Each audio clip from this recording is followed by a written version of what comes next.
For the first time in 7 years, the federal government is shut down. But what happens next? Tonight, we take a look at the ripple effect it has left across the country and here at home. With Republicans and Democrats divided, we hear from both sides of the aisle and look into past government shutdowns, with everyone wondering how long will it last. Your KRIS 6 News at 5 starts right now.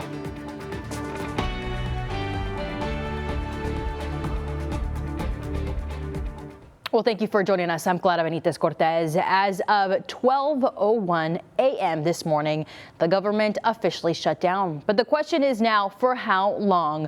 Well, the only people that can answer that question are in Washington, where both Democratic and Republican leaders in Congress spoke earlier today on the negotiations and where things stand today. This can all end today, folks. It needs to end today. We will continue to work together with our House counterparts, with the President of the United States, to get this government open again on behalf of the American people. Look, this is shameful and it's tough, and it shows that we don't have true negotiating partners, over there. They just want to make this difficult. Well, both sides voted on the same bills today, and as expected, both bills failed. So how will this impact us here at home? Well, most federal workers will not be paid during the shutdown. They will be furloughed and receive back pay when the shutdown ends. That includes people at NAS Corpus Christi and Kingsville. Contracted workers will not be impacted. Most veterans' benefits and military operations will continue. Air traffic controllers will also be furloughed. The Padre Island National Seashore will remain partially open, but some visitor centers may close. So what does this mean for those who depend on government benefits? Scripps News Group's Mara Barrett breaks it down for us. The federal government is shut down, but many government services are not. Social Security payments will still go out because the program is considered mandatory, and seniors relying on Medicare coverage can receive benefits. The government has enough money to fund Medicare and Medicaid services through the end of this year. For the vast majority of people who are receiving benefits, they will not be impacted by the shutdown. Their benefits should not be impacted by the shutdown. Maria Fries is with the National Committee to Preserve Social Security and Medicare. She says that some services could lapse. Things like benefit verifications, if you need a replacement Medicare card because you've lost one, the Medicare cards are the ones that are on the list of things that would not happen during a lapse. Other benefit programs like the Supplemental Nutrition Program for Women, Infants, and Children, or WIC, could run out of funding if the shutdown lasts more than a week or two. Sharon Bostick relied on the program as a first-time mom and says now her grandchildren depend on WIC. It's going to affect a lot of people, not just my family members, but just people in general, because they're already struggling. The Supplemental Nutrition Assistance Program, also known as SNAP food stamps, will continue during the shutdown through October. But if the shutdown drags on, benefits could be delayed or disrupted beginning next month. SNAP recipient Lucy Estrella says she's already preparing for that. I'm learning to cut it down some, eat little, or just a handful, like they always said, and save it for the next meal because you don't know where your next meal is coming. Maura Barrett, Scripps News Group, Denver. Well, this isn't the first time the government has shut down. The first happened in 1980 and lasted just one day. In 1995, it shut down for 21 days. In 2013, it was shut down for 16 days. And then in 2018, the government shut down for 35 days, making it the longest shutdown in America's history. Well, sticking with national news, we've got some new job numbers out for the month of September. 32,000 jobs were lost in the private sector last month, according to payroll company ADP. And due to government shutdown, the latest official monthly jobs report is not expected from the Bureau of Labor Statistics for quite some time. The most recent BLS outlook showed the U.S. hiring rate fell to 3.2% in August. Other than that, the start of COVID-19 pandemic, that's the lowest the rate has been since 2013. And a disturbance inside a West Side home led to a deadly shooting this afternoon. Police were called to this home on Navajo Street, that's near Airport Road in Baldwin. When they got there, they found a man who was shot. He was taken to the hospital and later died. Police tell us the suspect was detained at the scene, but so far no charges have been filed. The name of the victim hasn't been released, and there's still no word on what led to the shooting. We'll be sure to keep you updated. And after news broke that 2 Kingsville volleyball coaches were relieved of their duties, the Kingsville Athletic Booster Club has decided to disband. In a Facebook post, the Booster Club announced its decision, saying, quote, "We refuse to support an administration that would take such drastic action." The move came after the district released a statement Tuesday confirming 2 volleyball coaches were removed after allegedly leaving student athletes unsupervised. The decision has sparked frustration, not only with the Booster Club, but also in the community, where a petition is circulating to bring the coaches back. Moving forward, the Booster Club says any remaining funds will be given directly to the athletic program. We reached out to the Booster Club and the superintendent for an interview, but neither were available. Well, we have some new information on the jet that crashed in Claiborne County yesterday. The jet was a T-45 trainer out of Naval Air Station Kingsville. It went down just south of the base and crashed into an empty field. The pilot was able to eject and was said to be okay. What's still not known is what caused the crash. We've reached out to Navy officials, but have not heard back. In statewide news, it's been almost 3 months since the deadly floods on 4th of July in the Hill Country. Camp Mystic, where 27 campers and counselors were swept away, has now announced that it will be reopening next summer. We're looking forward to Camp Mystic opening back up, and trust me, I know these people. They will draw attention to the tragedy and the things that happen, and they will never be forgotten, ever, ever, ever. They will not allow that to happen.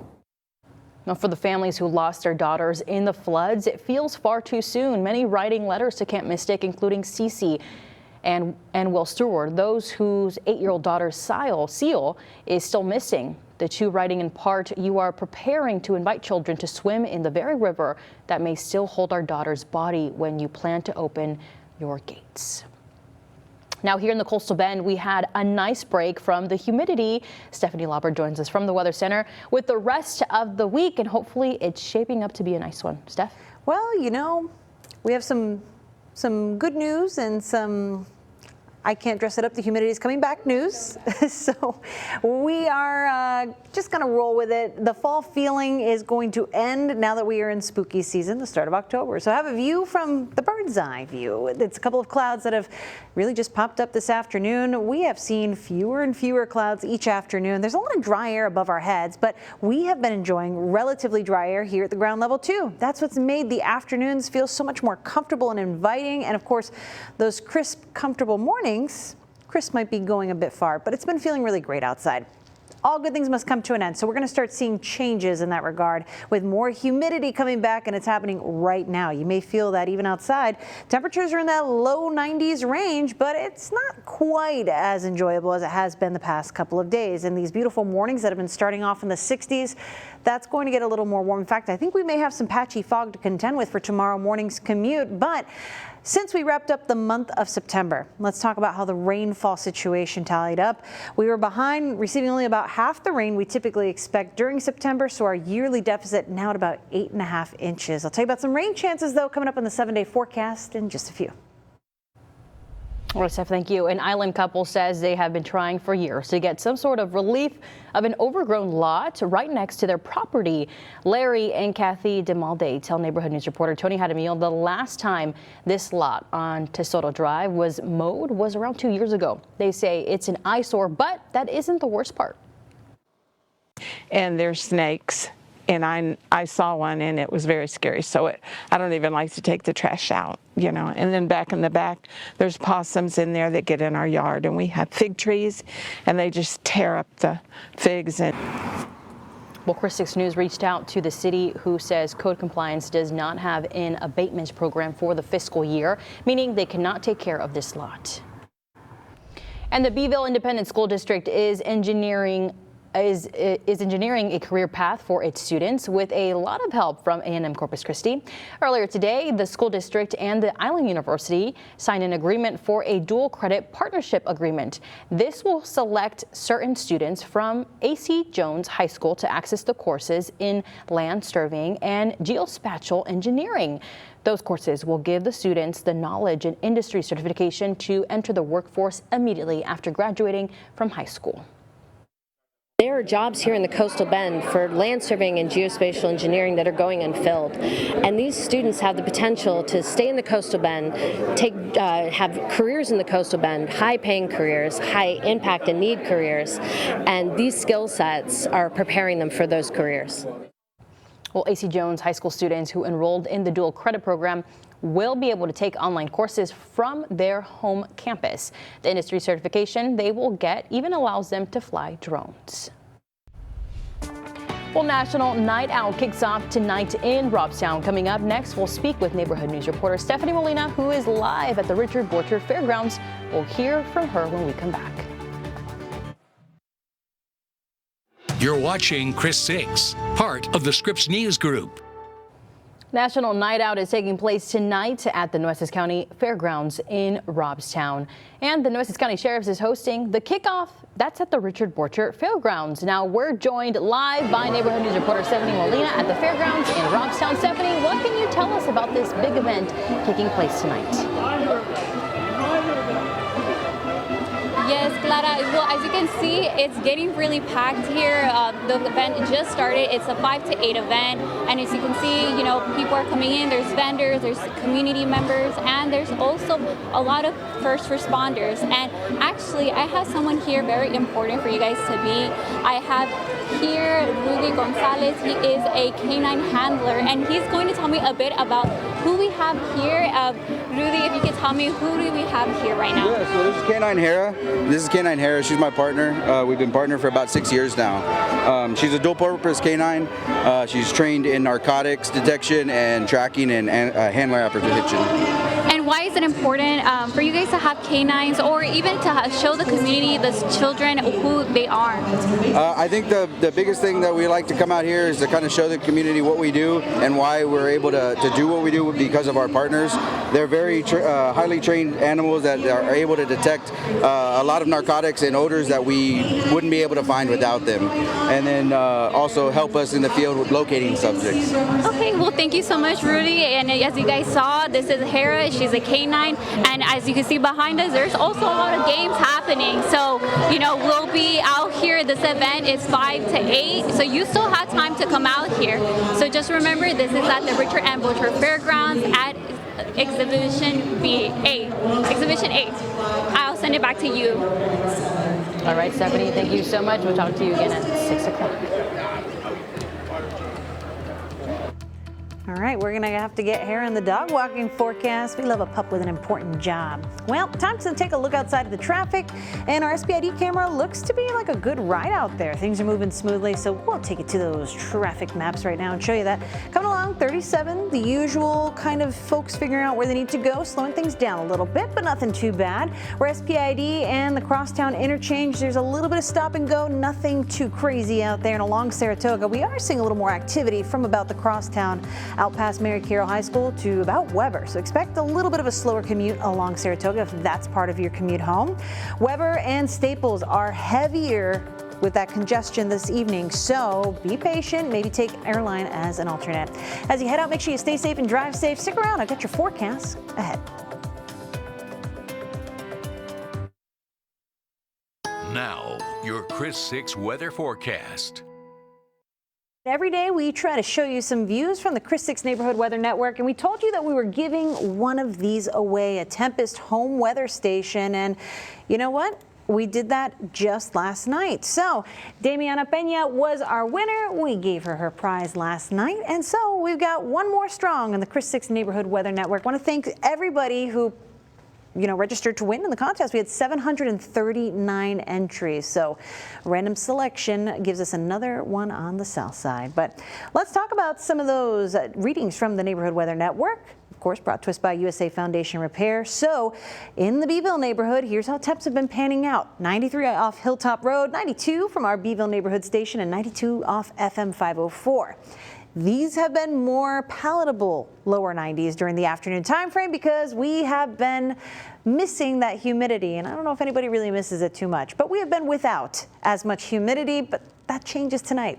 That will be coming back. Of course, all good things must come to an end. So if you enjoyed the fall feeling, sorry it's not going to be as enjoyable as we head on into tomorrow morning and the weekend, but there are some benefits to that. We'll talk about it coming up. As far as what we expect in terms of October, our monthly climate, we usually start the month off pretty similar to how we've been seeing the weather over the past couple of days. Morning lows around 70 degrees. We've been a little bit cooler than that. And again, with the lack of humidity, it has been phenomenal. But also during the afternoon, we normally expect our high temperatures to be in the 80s. We've been a little warmer than that.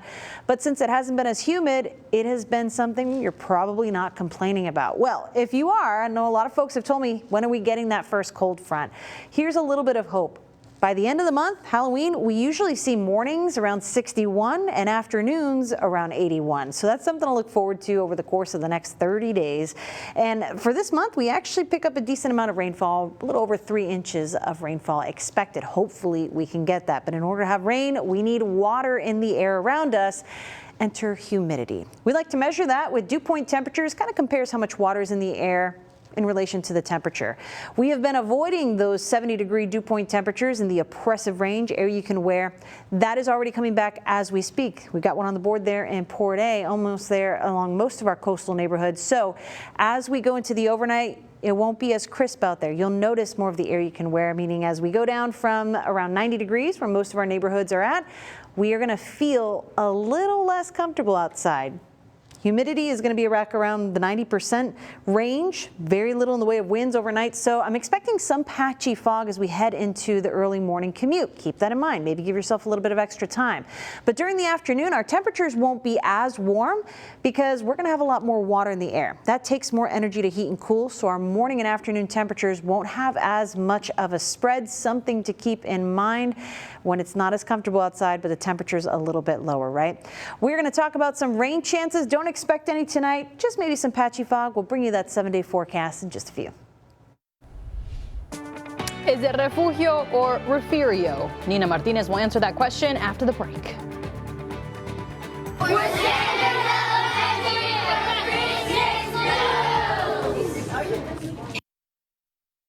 Chris 6 News celebrates Hispanic heritage. Where are we going, Manny? Nos vamos para refugio. Órale, vámonos. It's spelled R-E-F-U-G-I-O. But in South Texas, pronunciation varies and even sometimes sparks debate. Yes, me and my wife always talked about it because pretty much, hey, we're about 10 miles from Refugio. Refugio. Refugio y Refugio. Refuria. Refuria. Bobcats. The historic town of Refugio was founded in 1795 near Mission Nuestra Señora del Refugio, the last of the Spanish missions established in Texas. We have a very rich history here and pride. We love our town. Wanda Dukes has been the mayor here for nearly a decade. She believes that Spanish name refugio was adopted in different ways by Anglo and Irish settlers, leading to local pronunciations like refugio. Son says, Mom, you cannot move up there until you can say it properly. And how is that? Refugio. Refugio. And although the word comes from the Spanish language, locals here have embraced refugio. You'll even find the pronunciation on the city's welcome sign. And we also have a nickname called Furio. Refugio or refugio, what matters is the history and pride this small South Texas town carries, no matter how you say it. In Refugio, I'm Nina Martinez, Chris 6 News. Nina, thank you. Which bear is the most prepared for hibernation? When we come back, the popular competition taking place in Alaska. You're watching Chris 6, part of the Scripps News Group. Okay, welcome back. It's Fat Bear Week in Alaska. This competition takes place every year, celebrating bears getting fat for winter hibernation. This year's winner is Chunk, a 1,200-pound brown bear with a broken jaw. Chunk beat out bear 856, who does not have a nickname, in the final bracket after coming up short with the previous 3 years. Congratulations to Chunk. As you can see him right there, he is going to enjoy hibernation. But here in South Texas, we don't get that luxury, right? No, we wait for the mosquitoes to hibernate. And that's true. for like 3 days. Yeah. Very, very true. I just love to see that. We were talking about how we didn't know that was a thing. So no, very fascinating. I will wait for next year. Yeah. Here's a look at the 7-day forecast. No hibernation weather here. We are going to be dealing with more humidity. So if you enjoyed the beautiful mornings we've had, well, they're not going to be as comfortable. A little more air you can wear, but we're hoping this will translate to some isolated showers. I'm not going to promise you a lot of rain, but at least we've got a chance, so that helps. All right, everybody, thank you so much for tuning in. We'll see you here tonight at 6. Bye.